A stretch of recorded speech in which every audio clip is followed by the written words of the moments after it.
Welcome to a Neon Jazz interview with the very talented trumpeter and member of the Zen Jazz-rich River Cow Orchestra, E. Pointer. On a recent interview with Neon Jazz, E. was candid about a life well lived in teaching, playing jazz, and as a family man. He discussed an early encounter with Chuck Berry, the many gigs that led to his present status with the River Cow Orchestra, who his jazz luminaries are, why Miles Davis matters, along with a very rich host of other wise words and stories. Dig it. Live in Grandview, E. Pointer, River Cow Orchestra. Good afternoon. Thank you for joining me. It's a pleasure to finally talk with you. It's been several years now. In fact, last night I did my 150th show. Oh my. And you were one of the first artists that was on the show, first local, so it's really nice to kind of come full circle That's great. and talk. That's good. That's so, good. Let's start with your alpha. Let's begin with where were you born and raised?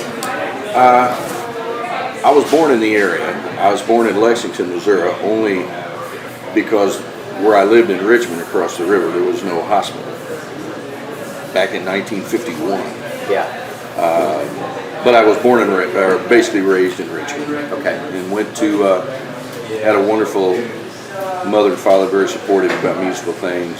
Started studying the piano at the age of 5. Okay. Actually knew my notes before I knew my alphabet.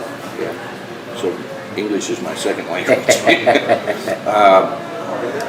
Graduated from high school there in Richmond in 1970. Went to the Conservatory of Music, Sweeney Conservatory of Music at Central Methodist University, and studied there with some fine teachers, fine folks, and ended up in the teaching profession.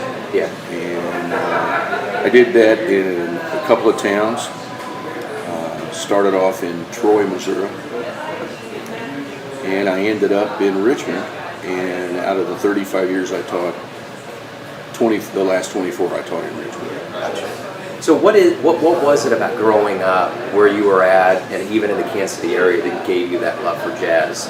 Was that a factor? You know, now that's sort of a loaded question, because I listened to Dixieland jazz. My dad was a Dixieland jazz freak. Yeah. And I listened to all that when I was growing up, and it didn't really take because I was a kid. Yeah. You know, I liked it. Yeah. When we were in his workshop, he would turn it on, and I would go down to help him, and that meant hold this, you know. Yeah. But it soaked up, and then the rest of my training was totally classical, totally conservatory trained, all that kind of stuff. Sure. I studied the classics. When I first started playing, it was mostly big band stuff. Yeah. Yeah. And I did that in the St. Louis area for a number of years, and I had an opportunity to play with some people that went on to great things. I know one of the big bands I played in, we had a little drummer that came over from a local high school. His name was David Weckel. Yeah. He was a good player. Yeah. So I got lucky that way. Got to play with some interesting folks. Sure. And then when I moved to this side of the state, I started playing in the St. Joe area in big bands and stuff like that. Didn't do a lot of combo work. Right. But I was constantly, what time I did have for that kind of stuff, Yeah. I was listening. Right. You know, jazz always was, the improvisation part of it was always really important to me. Yeah. I'll never forget the first time that I tried to do some improvisation when I was in college. Yeah. I absolutely had no idea what I was doing. Yeah. And my teacher, Paul Montemurro, who passed a couple years ago, told me, he said, Pointer, there's only 12 notes, just pick one. Right. Right. And I still think about that today. That's awesome. I still think about that today. And so in 1970, I heard Bitches Brew, Yeah. Miles Davis. Yeah. And I hadn't really done a lot of listening to Miles Davis at that point, but that was my introduction to that. Yeah.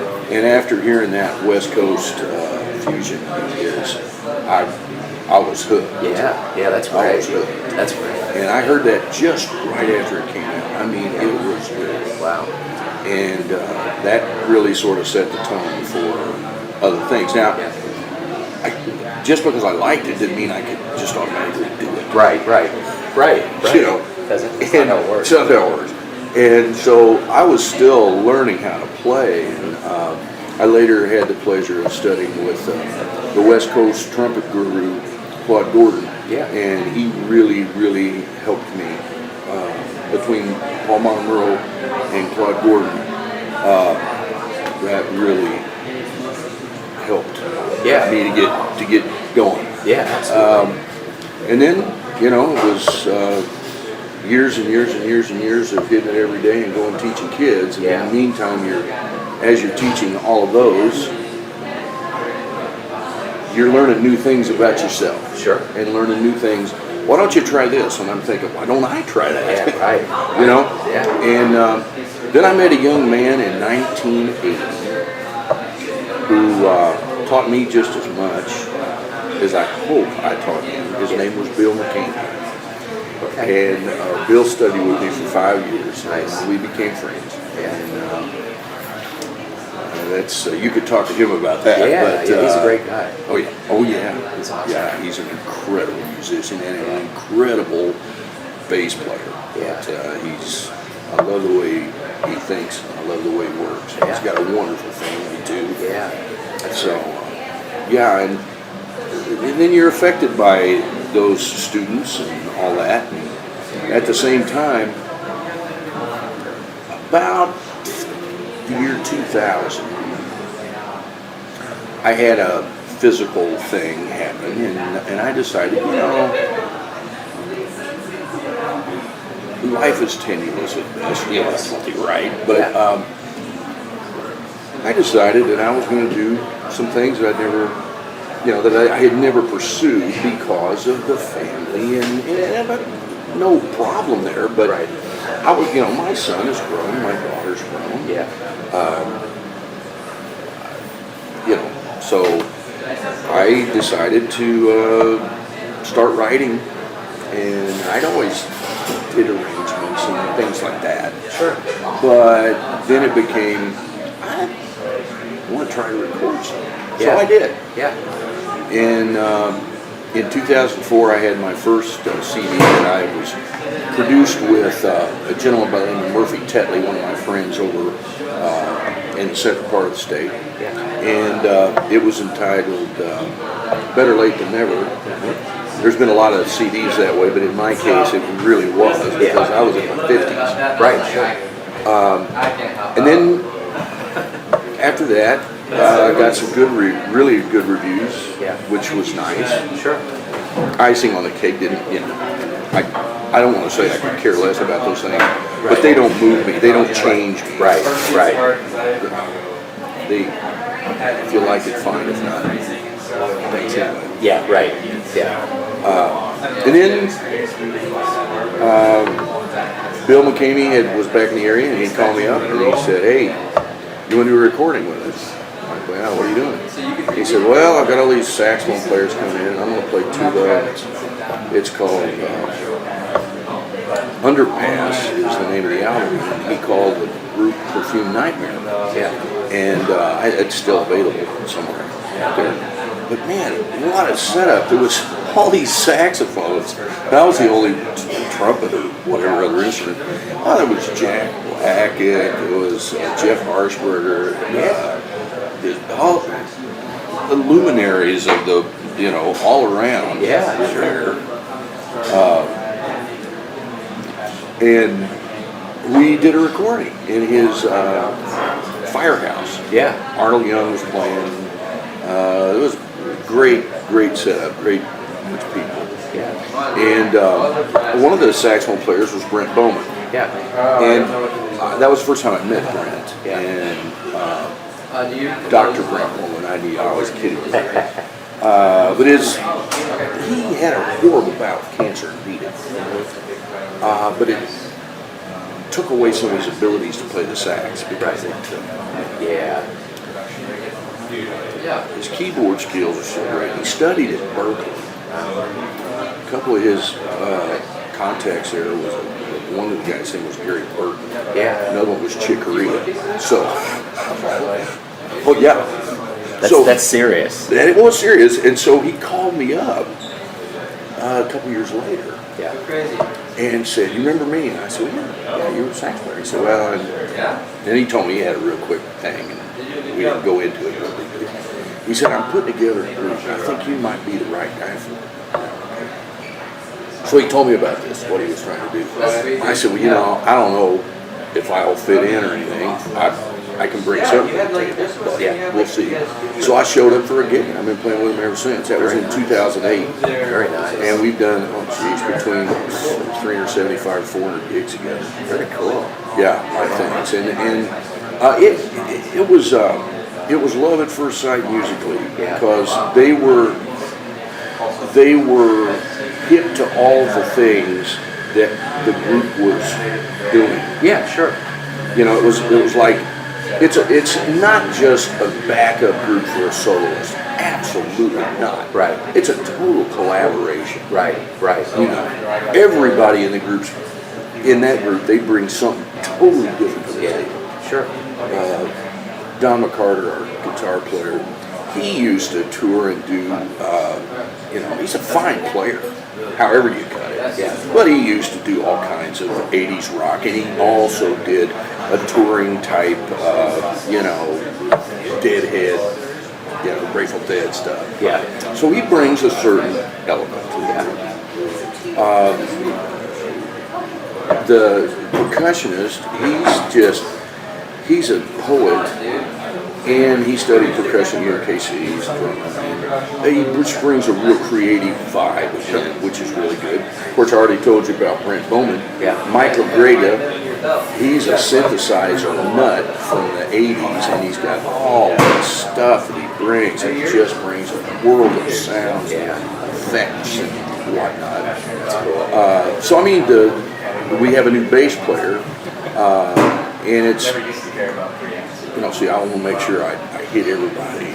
Michael Grega and Brent, and Greg Field is our drummer. I should mention his name. Yeah. Singing earring, sorry. Hello. Hi, I'm sorry. Greg and Don, I mentioned. Okay, that's everybody. We have a new bass player, Ryan Jones, and Ryan is bringing he's real similar in his approach as Michael, so I'm interested to see how that sort of pulls things in. And then what I brought to the table was just an old trumpet player, man. Yeah. I played brass bands, Dixieland bands, funk bands, orchestra, concert band, on all that training I had. Yeah. And so when we sit down to play, we literally, I don't mean to glamorize this, but there's really no plan other than, let's try this key and let's start at this tempo and see where it goes. Yeah, sure. That's it. That's cool. It's really daunting. Yeah. Yeah. It really is. Because that could sound like a train real quick. I'm sure it can, but with all the years of experience and the expertise That's and the way the key. you come together.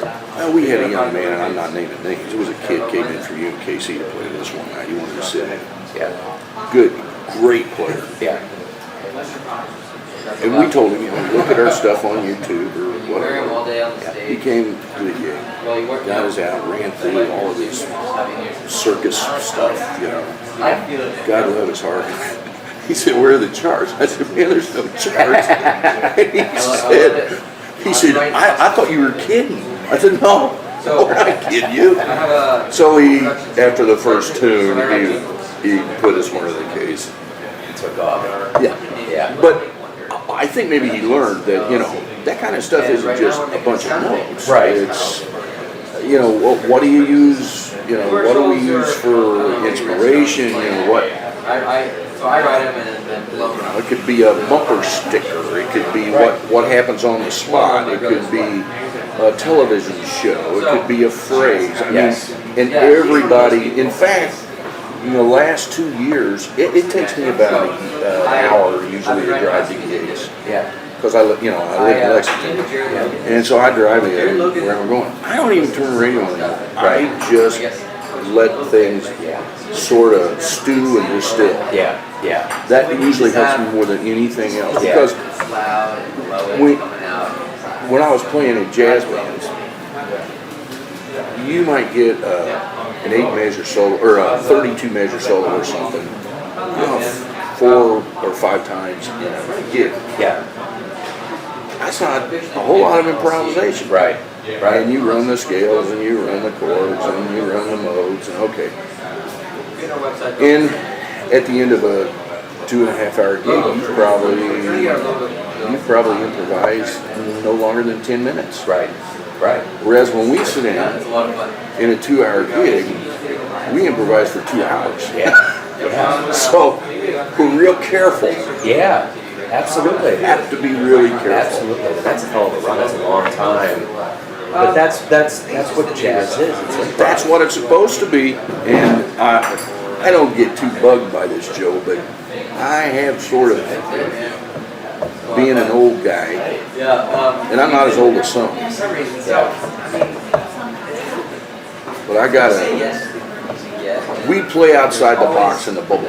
Right. There's a lot of young cats, God love them, and they're wonderful players of music. Absolutely wonderful. They're playing in the bubble. Yeah. And most of them have to make a living, and I understand that. I don't have to. Right. Right. Neither do the other guys. We don't have to. Right. You see what I mean? Oh yeah. But they play in the box. Yeah. I've heard that before. And they don't have the life experience to play outside. Yeah.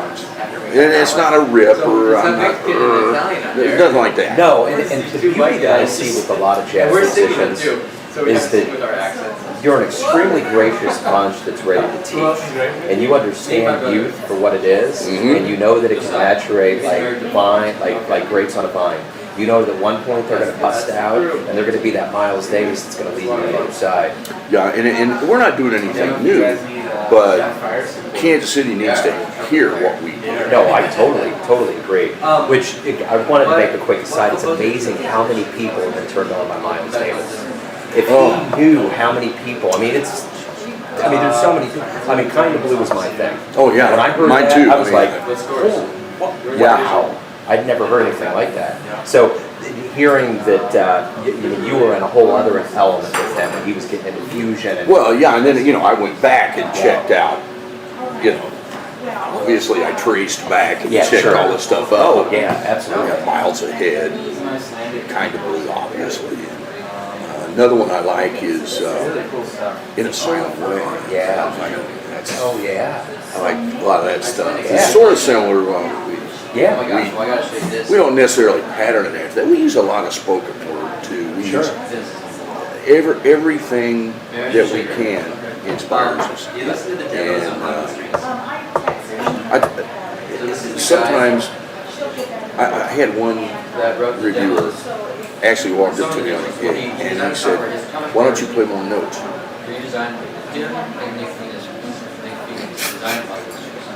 And the only answer I could think of was what this one dude told me at a gig. We played this gig, not the Cows. I was in some other group. I really can't remember what it was. Yeah. We were playing in St. Joe at the Pullman Hawkins Jazz Festival. Yeah. And right before us, the Scams played. Yeah. The old cat. The really old dudes. Yeah. And they were all sitting in chairs. And one was in a wheelchair, and boy, they just could. Well, afterwards, this tenor sax player, and I really can't remember his name, but he was the tenor sax player on the game. I asked him, I said, "What was it like?" He said, it was great. He said, "It's fun now too." And I said, "Did you know Bird?" Yeah. "Did you know John Coltrane?" Yeah. He said, "They're both dead." And he said, "Too many notes." Yeah, too many notes. There you go. That's awesome. So that's how he answered that. That's awesome. That's cool. So I attributed to, obviously that had nothing to do with any of their demises, but I got a kick out of that. No, that's a wise answer right there. That's nice. So your first language was piano, English was second, was trumpet third? Yeah, I started playing trumpet when I was 10 years old. Okay, all right. This marks my 52nd year of playing the trumpet. Very cool. Very cool. So speaking of professions, you've worked on a barge, farm labor, truck labor, railroad, groceries. So you've been all over. What is that? Why you have such a poetic outlook on things? Is that kind of? Yeah. My younger brother, one of my younger brothers, the one that's just younger than I am, Jonathan, is a singer-songwriter. Yeah. And a lot of the things we experienced when we were growing up is just, all those things just sort of rummage around in you, And once in a while, one of them will peek, oh, remember this? You remember this? Yeah. Oh, yeah, okay. So, yeah. I have a sister who's very talented, Elise. My brother Jonathan lives out in Hollywood, out in L.A., the belly of the beast. And my sister lives in Richmond. She still teaches. And then I have a little brother. He's probably the smartest of all of us. He lives in Waterbury, Vermont. And he's married and has a home up there. And he works for the Dartmouth Press. Went to J school down in Missouri. I'm real proud of him. But he was born on my 19th birthday. Man, that's all over. So what's the age range? Well, Jack is probably your age. Yeah. Let's see. No, he's a little older than you. He's probably a couple years older than you. Okay. But, yeah. He was born on my 19th birthday, and he always likes to say that I was born on his birthday, too. That's awesome. Yeah, I haven't had many birthdays since that. It's always Jack's birthday. Yeah, right. Yeah. No, we were so blessed to have a musical family. And, my dad was a fiddle player. My mom was an incredible piano player. And music was in our house constantly. So it's in the gene pool. Yeah, it was and is. And but I've had great teachers and friends. And I studied conducting for a number of years at the graduate level. So I've been able to. I think listening is such a large part of what I do now. Sure. That I was used to listening to, 35 or 40 things at once. Sure. Talk about multitasking. Oh, yeah. And now with this group, it's pretty easy for me to, well, it's still daunting, but you can hear what's going on and then you can relate to that. It seems to me that in jazz, a lot of people want to get into theory. They want to understand what's going on. A lot of degrees, a lot of educated. I mean, that seems to be a different thing from other genres of music. Okay, I got to really be careful here because, my friends that are teachers at that level,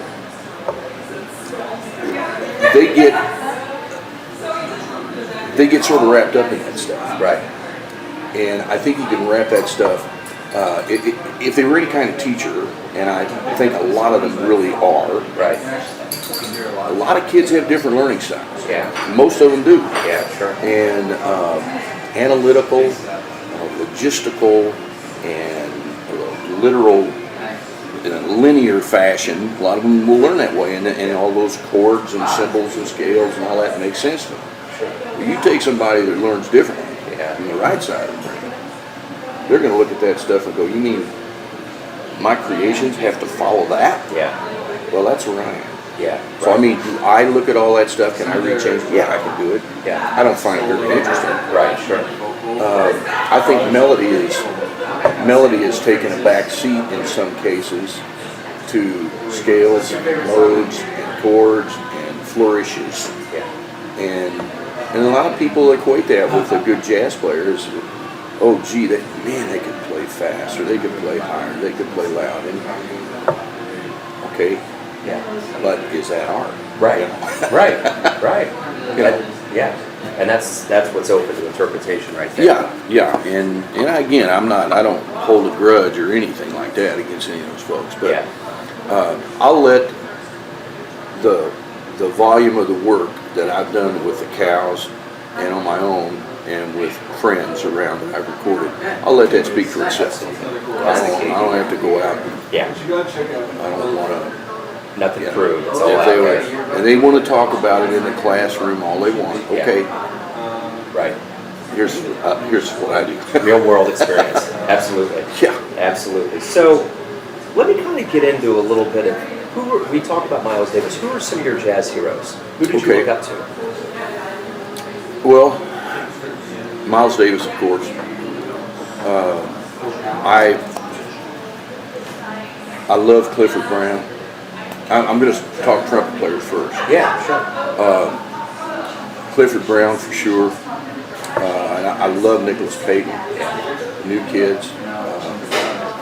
I really think that Freddie Hubbard was one of the most incredible improvisers that the world has known. Yeah.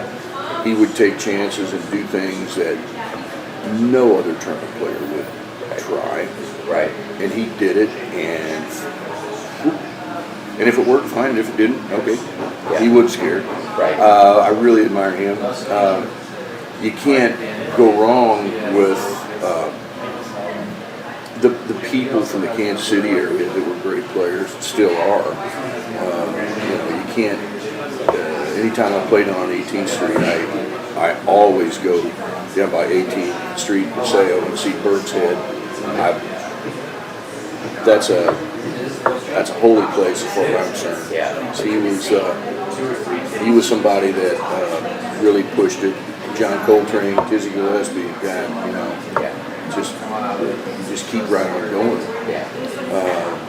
There's some that aren't as known. Yeah. I like Wallace Roney. Yeah. Like some of the best players I've ever heard, nobody knows them. Yeah, sure. I played with a alto sax player. He lives out in the Pacific Northwest. His name's Ralph Burton. He studied classical music with Dr. Eugene Rousseau at the University of Indiana. Yeah. And he was a great guy to play with.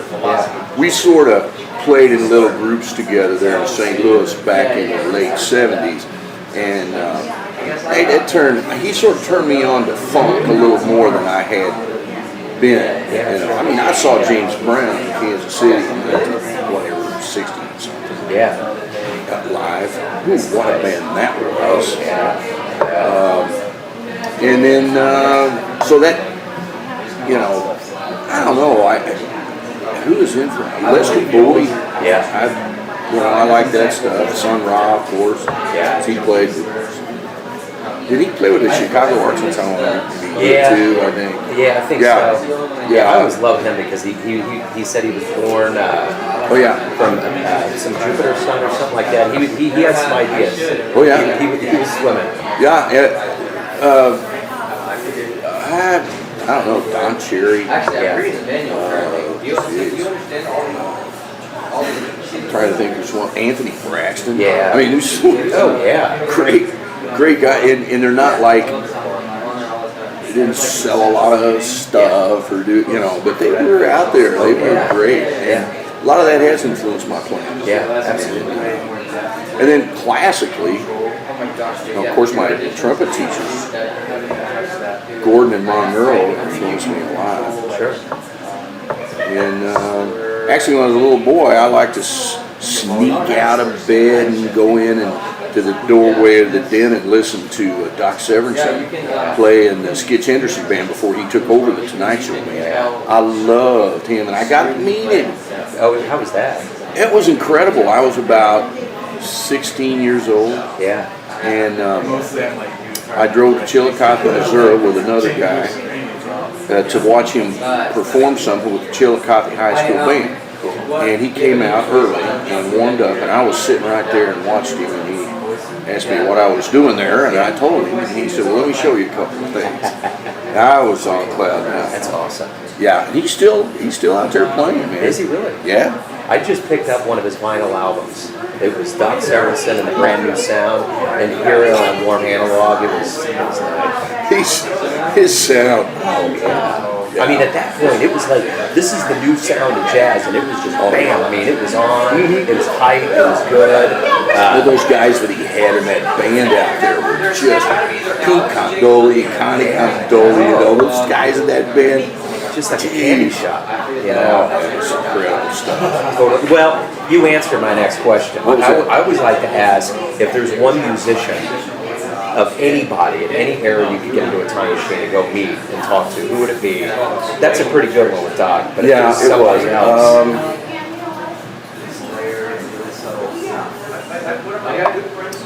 You know that, and this is me today. This is the mindfulness of now. Last night, I teach a music history class, music appreciation class, and another kind of class at a junior college here.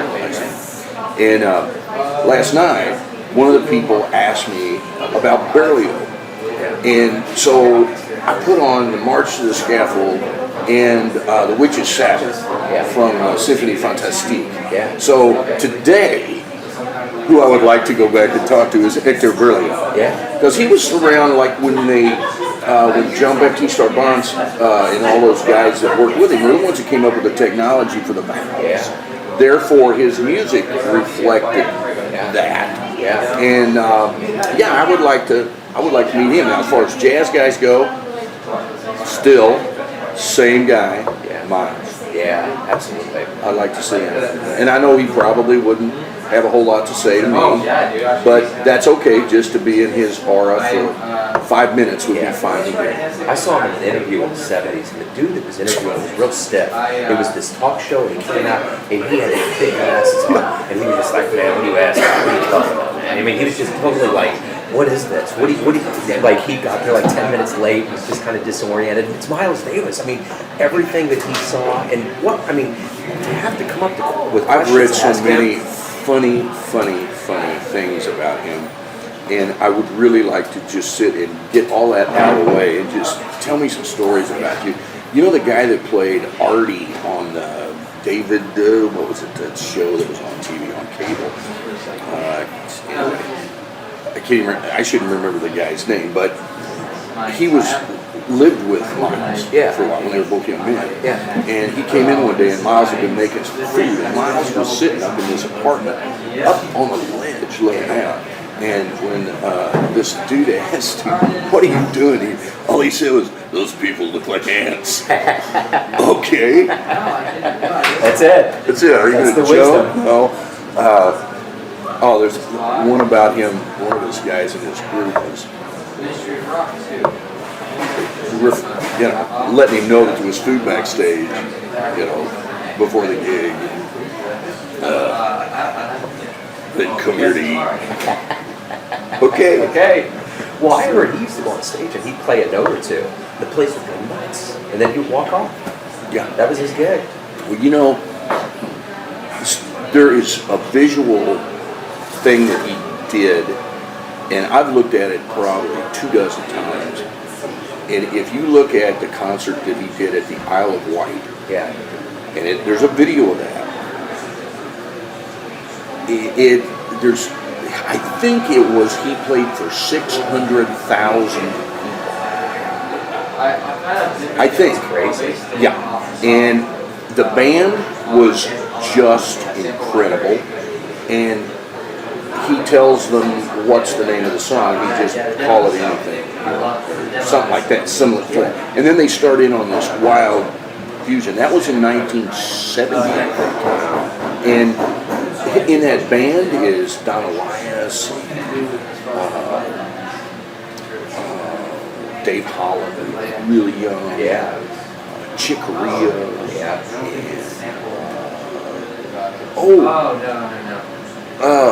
Jeez. I think it was, I don't know who the drummer, I'm not sure who the drummer was.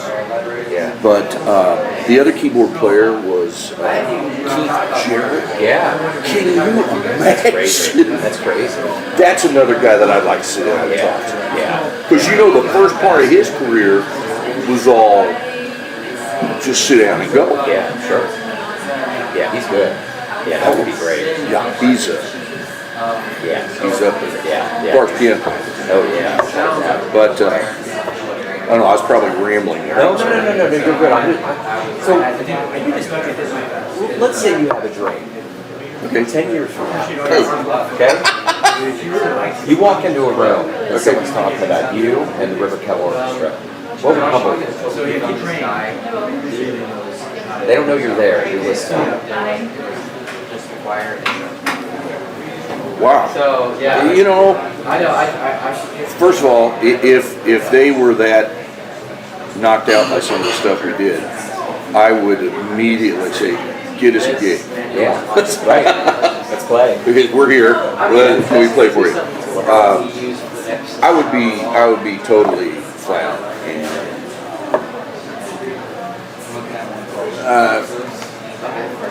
grateful.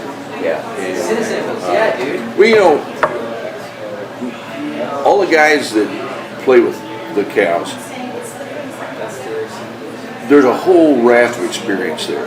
Yeah. I mean, the youngest cat is probably 45, Yeah. maybe. Yeah. And the rest of us are older than that. Yeah. You know, I'm one of the older ones, but you know. So this is sort of our thing. Yeah. You know, I sort of want to leave a legacy for my son and my grandkids. I've got a bunch. Yeah. And, you know, that's part of it too. Yeah. I want them to say, hey, that's Grandpa. Yeah. Absolutely. You know, but you know, you got me with that one because I never thought of that. I never think past. Yeah. I haven't asked me what I'm doing tomorrow. I don't know. Oh, I know. Well, I know what I'm doing tomorrow. Right. No, I know. But at this point, you sort of wing it. Yeah. You know. What else do you want to do? What do you want to accomplish in music? I just want to keep playing as long as I can. Paul Montemurro, who was my mentor and one man, he was still kicking it when he was in his mid-70s. Yeah. And then, you know, he started having some real issues and got real sick and he died. Yeah. But, yeah, I'd just like to keep playing as long as I can and keep projects going that are, you know, that are viable and artistic and as cool as I can make them. Yeah. With the thing is, as an artist, we want to filter things either through reality or through maybe what somebody else thinks. What does the producer want? Right. What do I want? What does the public want? There's different filters they use, and I don't have to use those other filters Right. now. Right. It can be my filter, Right. and you try to take advantage. One tries to take advantage of the filter that they are living with. Right. And mine just happens to be a 62-year-old guy who has had a lot of different things. Yeah. You know, I played a polka gig once where I had to wear lederhosen. I played piano in a pizza bar for 2 years down at Mizzou. I mean, you don't think at the time that all those things make a difference, but they really do. So sometimes when I see some of these young cats and they're trying to be real sophisticated about, you know, I do this with jazz, that with jazz, I'm like, okay. It's gonna pay your dues. Yeah, but it just, That's the key. keep going, you know. That's right. Oh, this is a horrible gig. Yeah. Right. Stop wearing lederhosen, buddy. Right. Exactly. It can always get worse. Oh, yes. It can always get worse. Yeah. Talk to me about River Cow. What's going on right now? What are you guys doing? Right now, we're in we sort of took the winter off, not that we, at my age, I'm not real wild about schlepping equipment in and out in the winter. I'm sorry, I mean, you know, somebody might think I'm a wuss, but I got other things to do too. I mean, okay. But the season is starting. Yeah. We're doing, tomorrow night we have a gig at the Neon Gallery down on Truman Road, Thomas Codine's gallery. And we're there with some poets from the Writers' Place. And that's always fun. That's becoming a real hip thing. Once a month or once every 6 weeks or something. It's fantastic. I mean, I think the last time there was close to 200 people in that town. Yeah, they come out here. A lot of young cats, which is it's encouraging. And it's about half and half, young and old, but that's great. Then Saturday, that's tomorrow night. And then Saturday, we're in the studio all day down at the Weights and Measures studio at Crossroads. We're playing, we're doing a collaboration with the Writers' Place, some poets, and the Casey Co Dance, Contemporary Dance Company. And we're recording most of the day. They're doing some kind of put together work. We're doing the soundtrack for them so they can go out and do these benefits for down St. Ron stuff around the city and that stuff. And we got to have that wrapped up by the end of May later with all the stuff. So what'll happen is they're bringing in these poets and they read, I think it's Mother Goose stuff. They read and then we react to that. And then the dancers will go off what we do. And we've done this with them before, but never in the studio. And we've done it enough with them that they feel comfortable with us doing this project. That's cool. So, I think we performed with them about 6 times. So, it is fun.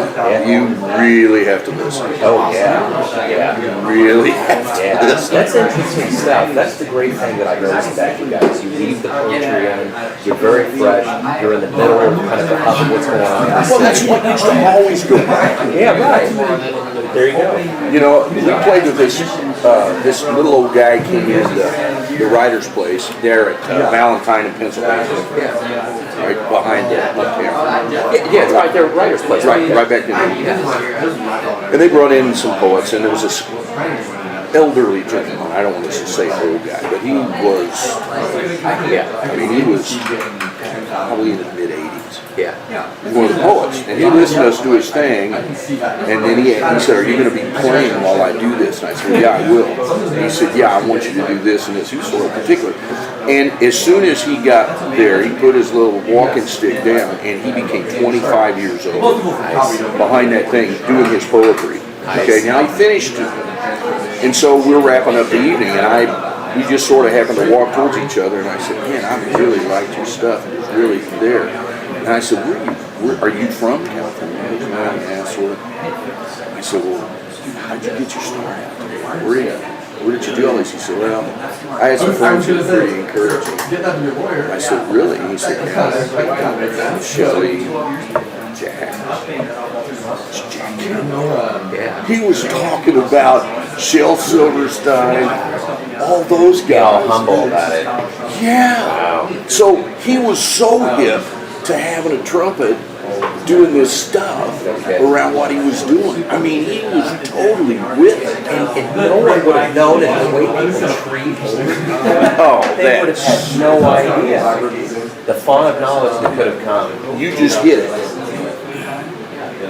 That is maybe a gripe I have with some of the youth. They want to filter everything through their filter and make it, well, this is what it's supposed to sound like, I think. Yeah. Or, they're filtering it through what one of the professor said, or what they think it's supposed to be, and then they leave that's the way it's supposed to be. Right. Their ego won't allow them to go talk to somebody that knows. I can't believe that there's people in the city that do things and they don't consult Arnold Young. Yeah. What? Arnold played with Jocko. Yeah. Yeah, right. Why wouldn't you want to know about funk? Right. Right. It takes everything. Well, I was thinking recently about wisdom, And if you really want wisdom, listen to an older person just mutter to themselves. They have all the answers. They've seen it. And from a music standpoint, you would figure that the younger musicians would want to soak that up like a sponge, because that's where it's at. The more you have, the more that's going on up there, the better you can. I think part of it is not their fault. I think when I was growing up, we had to go look for it. Right. They don't. Right. If I wanted to hear a new piece of music, I'd have to get in my car and drive to one of my friend's concert and listen to his band play. Right. I couldn't just, it's there. Yeah. So there had to be a social contact. There had to be this intercourse of, hey, what problems did you have with that piece? Is it, do you think it'd be good for my band? You know, you have to learn, you have to give up a little bit to learn. Yeah. And I don't think there's a whole lot of that. Yeah, I know. And I don't know that for a fact, but I know they don't talk to me. Maybe they don't talk to me because they think I'm a stick in the mud or something. But, Right. you know, my grandmother Pointer lived to be 104, Joe, and I learned so much from her. And I, like you said, I would just sit for hours and listen to her talk about stuff. You know, she was 17 years old when the Titanic was wrecked. She had a newspaper in it. Oh yeah, and I remember one time I got mad. She was wise beyond her years and beyond her. You know, a lot of people went to college. And she raised a family and worked during World War I making artillery shells. I mean, she was a liberated woman way back when. Well, I told her I was mad about something. I wasn't very old. And she said, well, honey, you just need to go in there and sit down in a chair and scratch your math points. All right, so I was in there, and I was like, okay, you know. Finally, after about 5 minutes, I got my kid. I said, Grandma, I can't find my math place. And she looked at me and smiled. She said, well, you must not be very mad. What a psychologist. Yeah. She was telling me, that's your problem, buddy. Right. That's not mine. That's right. That's right. And so with that kind of support, growing up as a kid, you can't help but be lucky and pick up, you know, all kinds of stuff. Yeah, that's great. That's great. So, what's the last thing you've been listening to lately? Well, I've been boning up on the last recording we've done only because I'm trying to hear. I don't listen to it all the time, right? But I like to hear some things so that the next time I record, I don't do the same thing. Yeah. You know, right. It's sort of, that would be clinical listening and not necessarily enjoyable listening. Sure. I got off the other day listening to, I was listening to some Live Jocko stuff and some Papathini, and I was listening to, what else was I listening to yesterday? I was listening to some old concert band works, Valdres, Norwegian March, by Hansen. You know, it's just like I am, you know, I listen to all kinds of different things. I don't just stick on one deal. Yeah. As far as the jazz stuff I've listened to,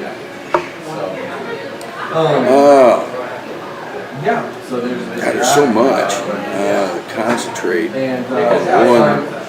I guess the last thing I listened to was melodic. I listened to the CD of Tony Bennett, Astoria. I listened to that just to hear his voice is crazy.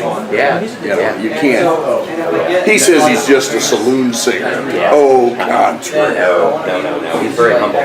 Oh, yeah. Very humble. That's pretty good stuff. Yeah, that is good stuff.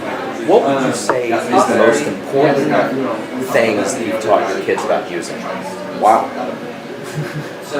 Had a lot of students. Students and your own children.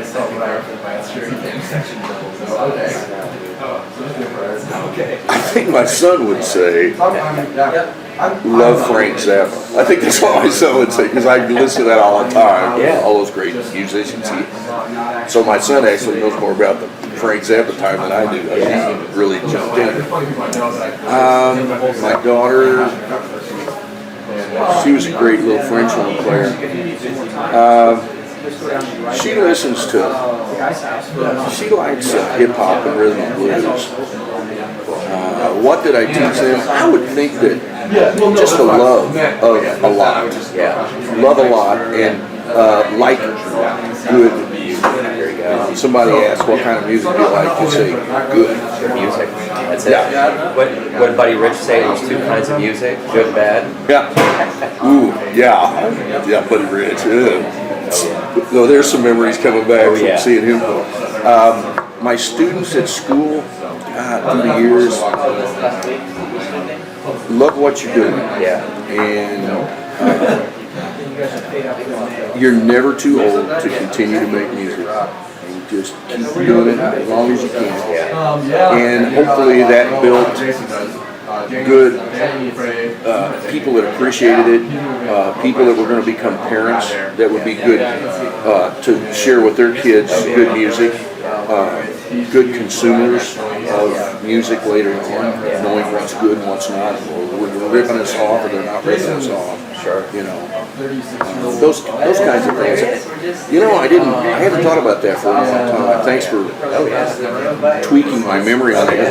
I've been out this is my 5th year out of teaching. Although I still teach, I mean, I got private students, and I have some cute little piano players. And oh man, I've got a couple that are just, I mean, they're fantastic.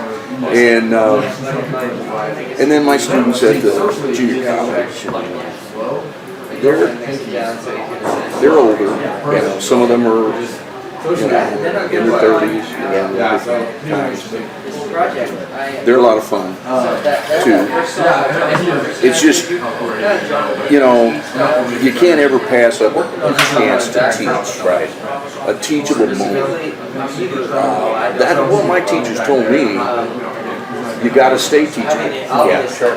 One of my good friends, Bob Hansen, who lives in St. Louis, Winslow, he told me, he said, man, stay teachable. That's great advice. Yeah, that is. And so I try to learn something from everybody I can. Try to learn from you and everybody that's around me. Sometimes what you learn is maybe not a positive motion, but you can always take something and make it positive, I think, from something. My first wife, when she was pregnant with my son years ago, she asked me to go out and get an ice cream for her. And there was a new place there north of Troy, right off Highway 63, which is real close to Wentzville. I went out to get her ice cream. It was late at night. And when I came into this, it was one of those old time places where you had to walk up to the window. There's no drive-through or anything. There's a sidewalk up to it. There was one car parked there. And as I got out and I walked up, there was a black man standing at the window. I looked at the car, and the license plate said CB. And I was standing there, and they were loading stuff into his tray, and I kept looking at him and looking at the car, and it hit me. Chuck Berry lived in Wentzville. Chuck Berry was getting ice cream in front of me. Well, when I was a kid in high school, Chuck Berry was a god. And so I'm thinking, I've got like 30 seconds, I'm thinking, okay, what am I going to say? What am I going to say to him? What am I going to say? Because there's nobody else there except the chick in the ice cream place. So he turns around and he's got this whole big thing of ice cream. And here's what I came up with.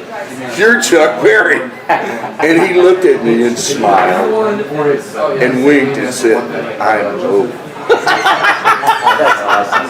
That's a great story.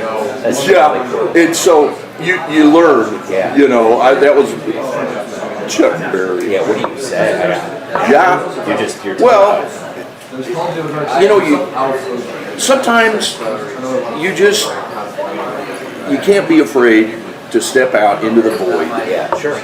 And when I'm playing, every time I play, I worry about a few things. I don't worry about a lot. I worry about, okay, is my sound going to be okay? Yeah. Because my teachers always taught me the sound is the thing. Yeah. That's what will get into your sound. Right. Okay. Because everybody, I mean, any kind of drum player at a certain level can play high, they can play low, they can play fast, and they can do all that stuff. Yeah. You got to be able to do that, but and I worry sometimes about my endurance. I probably play more now than I did 10 years ago, but endurance I have to, and so sometimes I worry about, okay, can I play 3 hours intense? Sure. Which is, that's a concern. But, I don't even know if I answered your question. You did. You totally did. So this is another question. You've had a very rich journey in life. Do you have any regrets?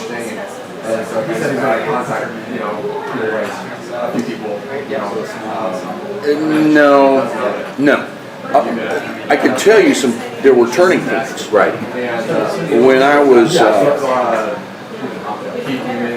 was a younger man, and I taught about 5 years, so I was still in my 20s.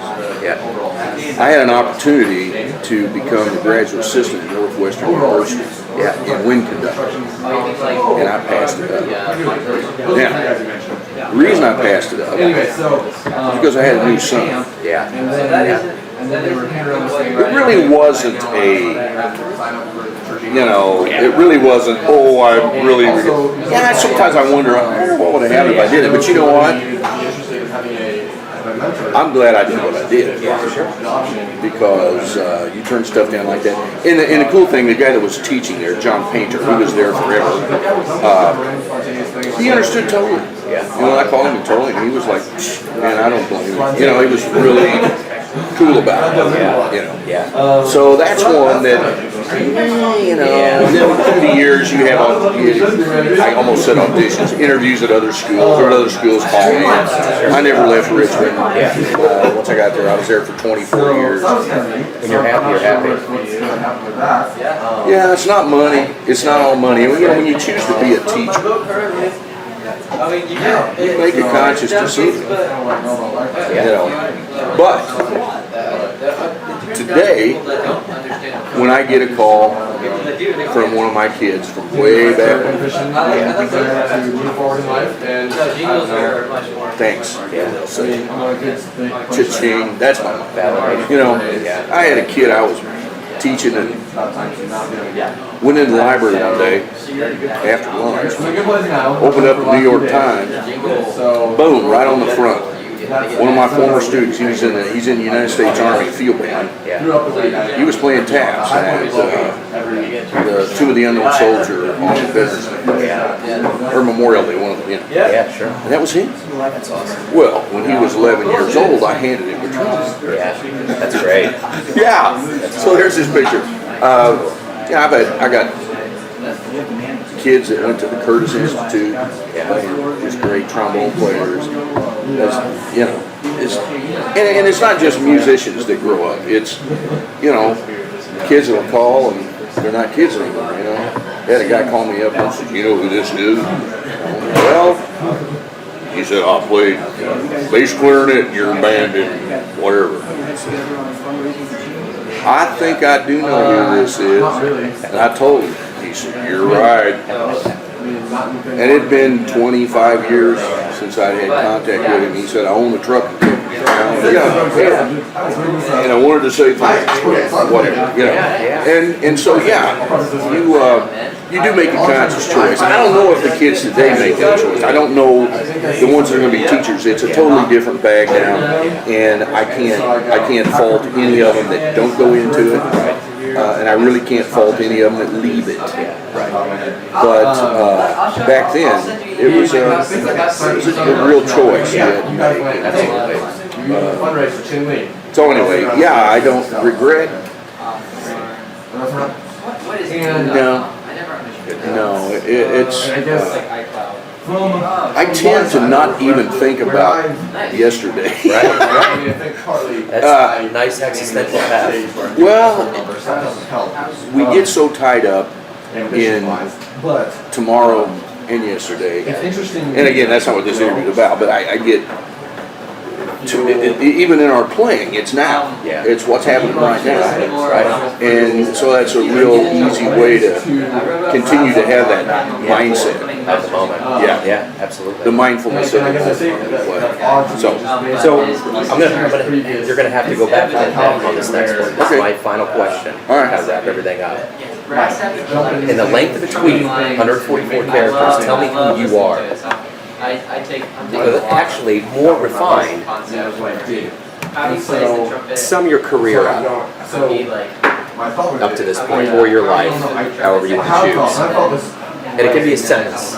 I'll do it in a series of little things. Wonderful young life.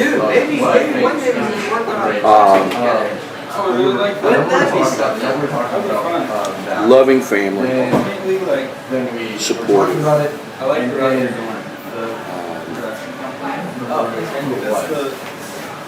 I stuck my head in a meat grinder.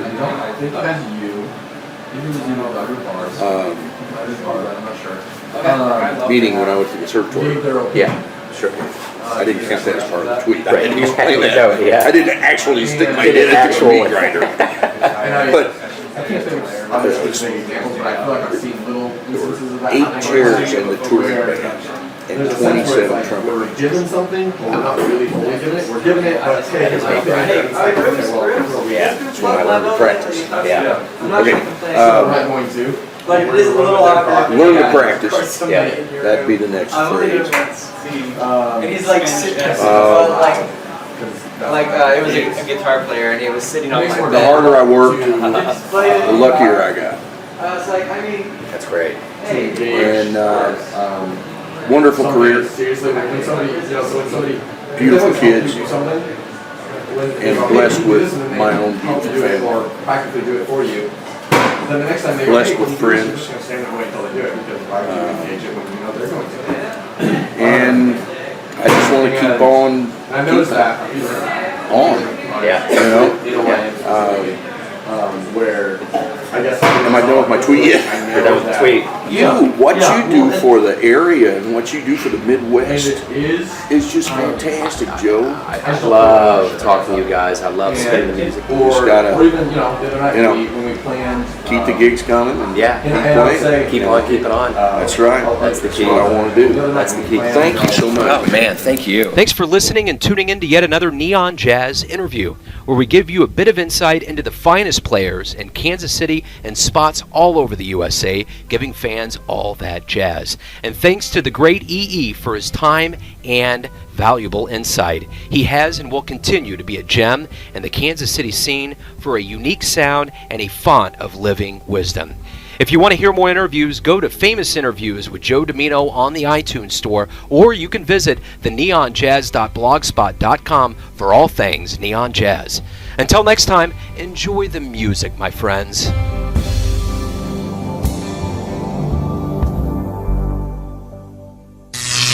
Neon Jazz.